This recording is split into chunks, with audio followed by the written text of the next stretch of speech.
Police सापडले ड्रग्सच्या व्यवसायामध्ये. उदगीरमध्ये पोलिसाचा ड्रग्सचा कारखाना सापडला. मुंबईमध्ये ड्रग्स पेडलर पोलिसच सापडले. इथपासून ते घायवळ असो, मारणे असो, मोहोळ असो ज्याची हत्या झाली तो, आंदेकर असो, ही सगळी गुंडांची टोळी भारतीय जनता पक्षाच्या नेत्याच्या अवतीभोवती दिसतात.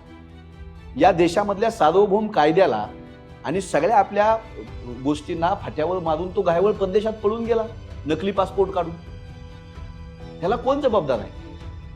दंगली होत आहेत, हिंसक भाषा होते, लोक एकमेकाला रस्त्यावरून कापायची भाषा करतायत, आमदार खासदार संसदेमध्ये प्रचंड हिंसक बोलतायत.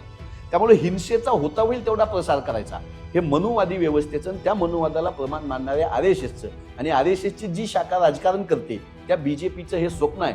त्यामुळे एका सुनियोजित प्लॅनचा भाग आहे. हिंसेचं प्रस्त वाढलं पाहिजे. त्यांचे नेते तलवारी उपसतात, बघून घेऊ, कापून घेऊ, धडा शिकू अशीच भाषा वापरतात सगळे. आणि देवेंद्र फडणवीस साहेब कायदा सुव्यवस्थेच्या प्रश्नावर शांत आहेत. कोयता गँग असेल, ड्रगचा प्रश्न असेल, दंगली असतील, सामाजिक विष पेरणारी मंडळी असतील, सगळी मोकाट आहेत. त्यामुळे हिंसा ही मनुवादाचा आत्मा आहे आणि तिकडे महाराष्ट्राला घेऊन जाण्याचे प्रयत्न सत्ताधाऱ्याकडून होतात. याचा मी धिक्कार करतो.